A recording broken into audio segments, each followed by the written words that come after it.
I asked Pastor Herb to share that scripture with you because this is a very busy Sunday. We're celebrating 61 years of ministry for Pastor Don. Not only do I get to be a member of Good Shepherd today, but this is my starting Sunday for a ministry to help you through the transition to find a new senior pastor. And so this is a very big Sunday for all of us because it's the first step that we take on a journey that will lead to a new era of ministry and health and excitement within the church body. And so we want to start that with basically looking at the foundation stones and say, what does it take to build strength into a church? What is the foundation stone upon which we need to build? And I want to share with you part of the story of Zacchaeus and Jesus, but it actually comes from the Old Testament. It's the 3rd chapter of a book called Hosea. And Hosea was a prophet of God who had a very particular, a very painful job that God gave him to do.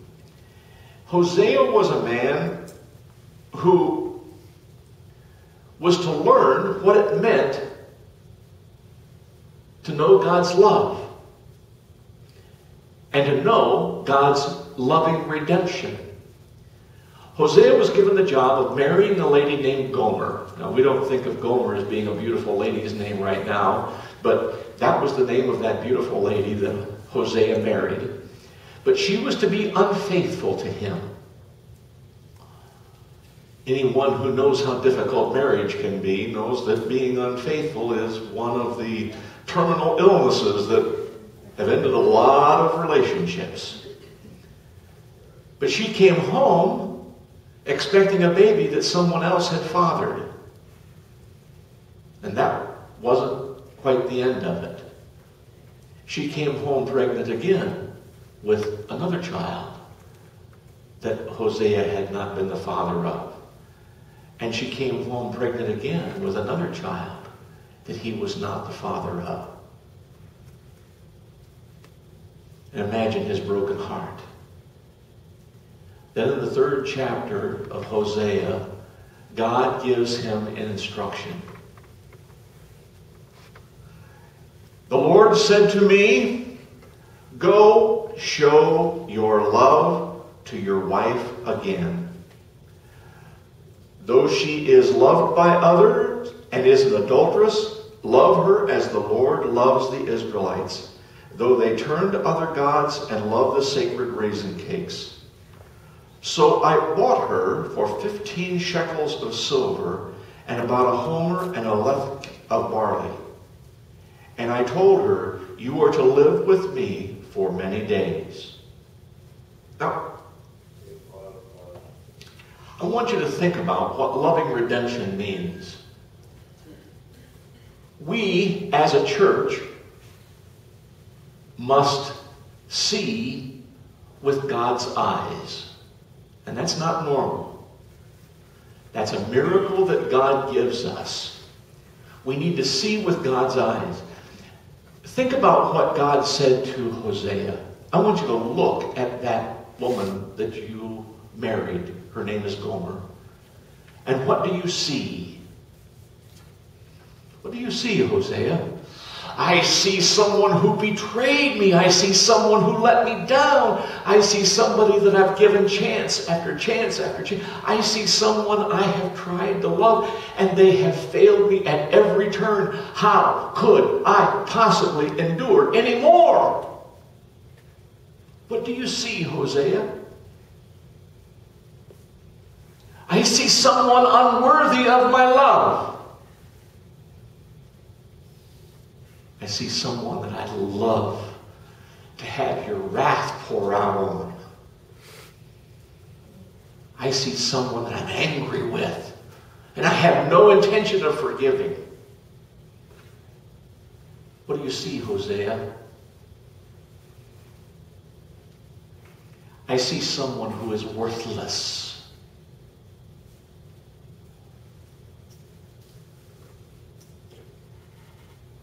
then look through my eyes.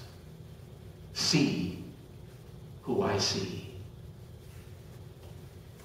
Jesus passed under a sycamore tree, and there was a man who climbed up there to get a better look, that everybody looked at and said, he's just worthless. He's the scum of the earth. He's a traitor. He betrayed us. He is working for the enemy. He is a tax collector, taking money that belongs to our people, for our families, for our loved ones, and he's taking it and giving it to the Romans. He's unworthy of our love. Who do you see, disciples? A heathen, a tax collector, someone that ought to be an object of wrath. We ought to throw stones at him. We ought to spit on him when he goes by. He's not worthy of our respect. Then look at him with my eyes. There's a man, there's a woman that I see who is worthy of love, who has hope in their future, who has a potential of being my child again. Don't give up on them just because you can't see the potential. I can. See with my eyes, Hosea. See her with my eyes. See Zacchaeus, disciples, not just a sinner that you can condemn that I'm going home to be with for the day, but see what I see. As a church, we need to ask that God will give us eyes to see the possibilities, the hopeful things that we need to do to reach people with the good news of Jesus Christ. And some of those are going to look pretty hopeless at times. Some of those things are not going to be very encouraging. And we're going to say, how in the world are we ever going to figure this out? That was interesting. We did a practice session on Wednesday night. We had people fill out a card with 3 questions that we're hoping that would be questions we could ask the new pastor. Kind of a practice session. I read through the cards. I read through the questions. Very interesting. You see, I was looking to see what was on the heart of our people. The questions didn't ask so much about what was on his heart or that person's heart in the future. It was to show what was on our heart. The questions we asked shows where we're coming from.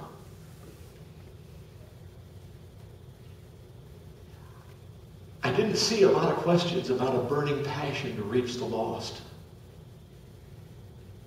There were a few, but there were more practical type things, earthly kind of things, practical kind of considerations.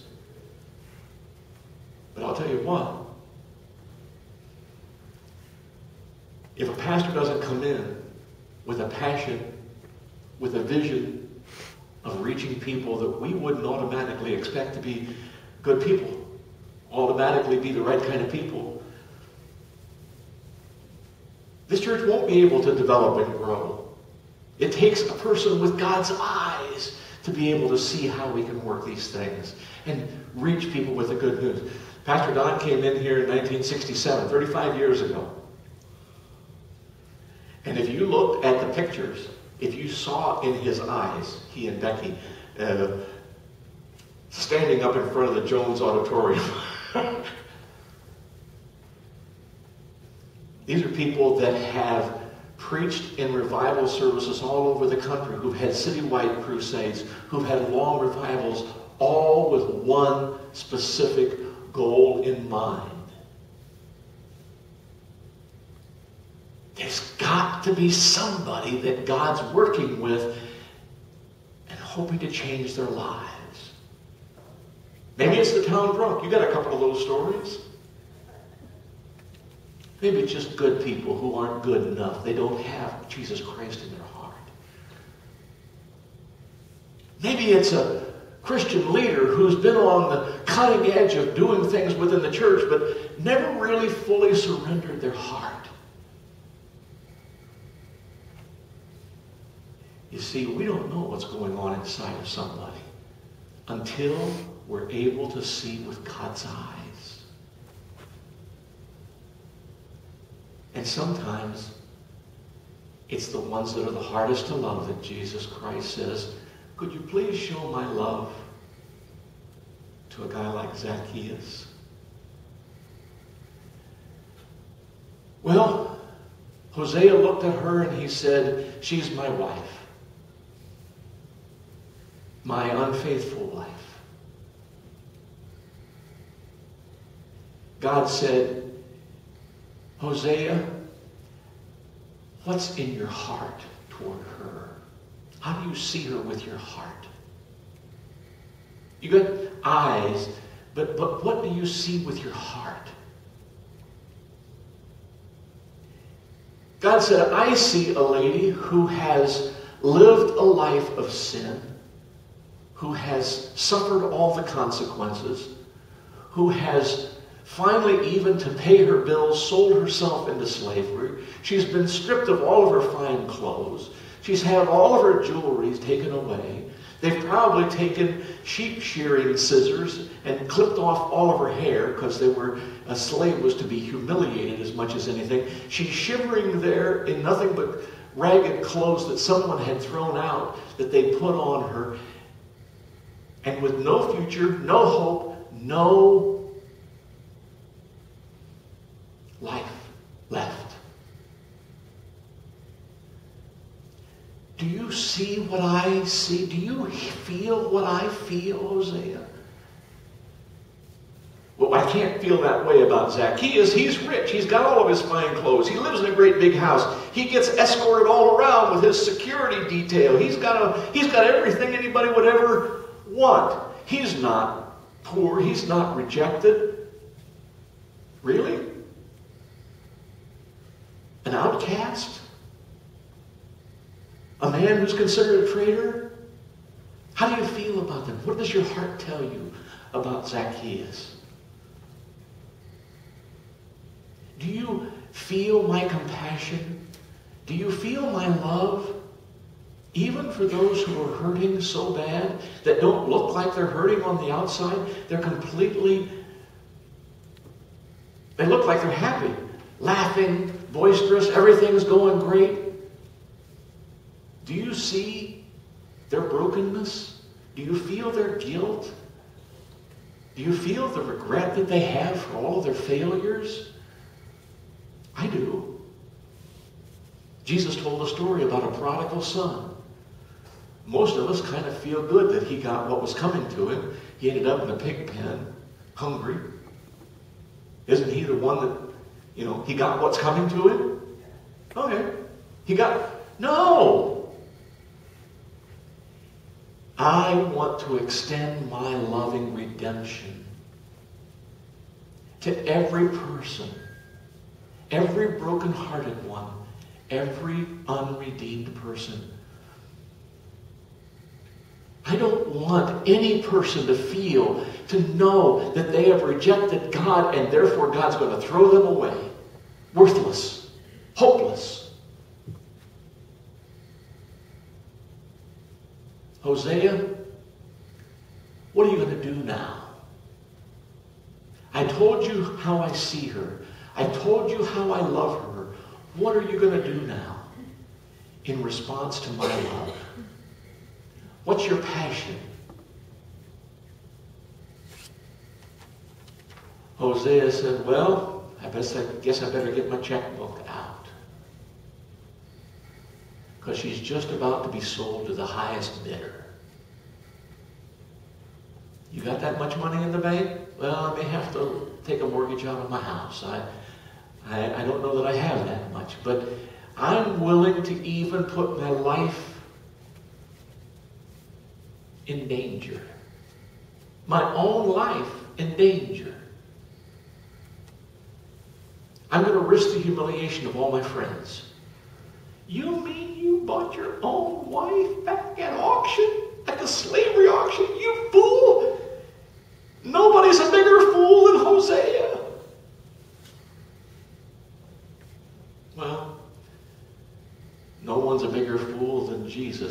home with Zacchaeus, the crowd just jeered at him. And the older son threw a fit when his little brother came back and the father started to have a party at the redemption party. It's not fair. He's had all the fun and I've had to stay right here and work. It's not fair.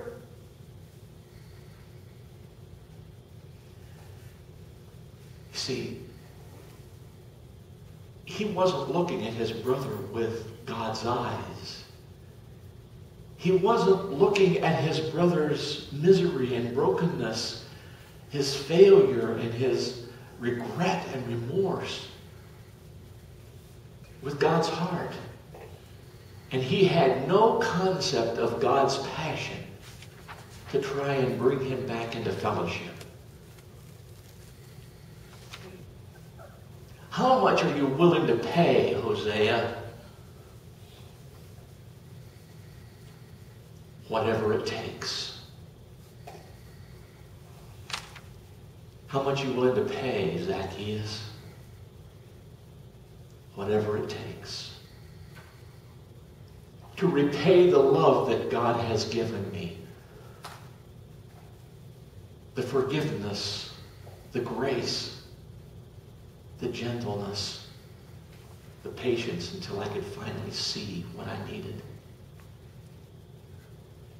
My Bible tells me that in the last day of Jesus' life, there were two thieves nailed on the crosses, one on each side.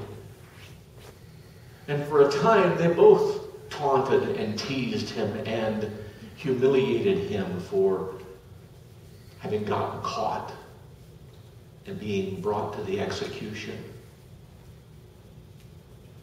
And then at one point, the thief on the one side realized what was going on, and in a moment of remorse, turned to Jesus and said, "When you come into your kingdom, will you remember me?"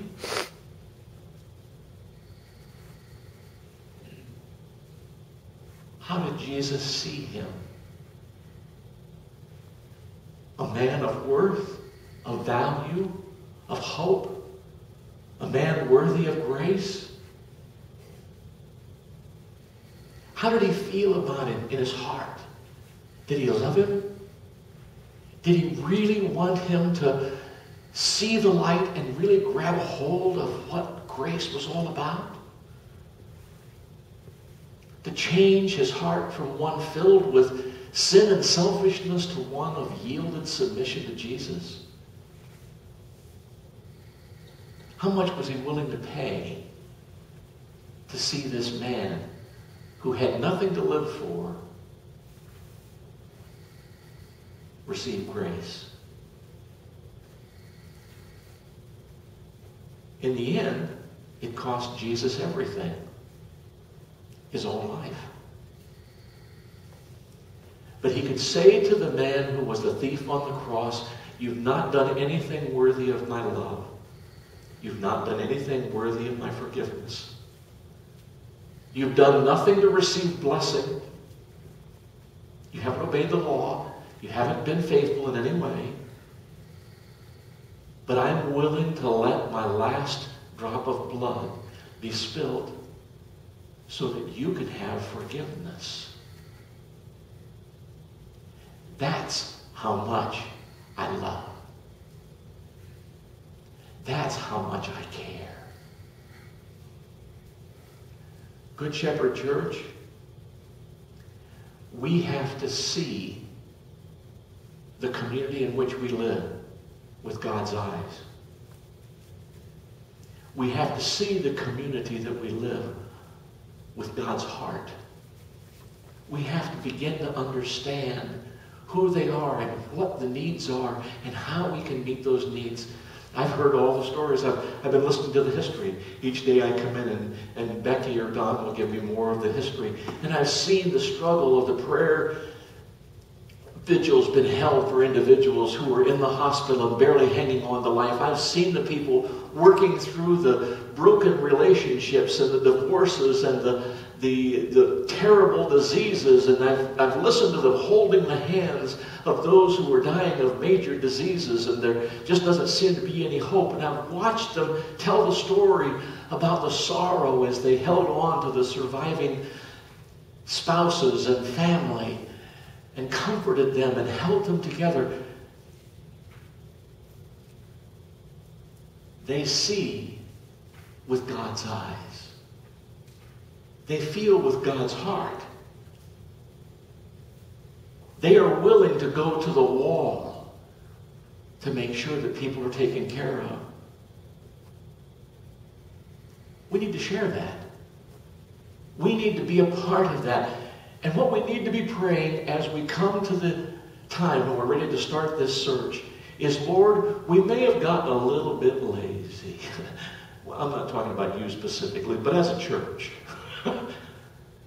We may have gotten a little bit slack, and our passion may have faded just a little. Our eyes have gotten a little bit cloudy maybe about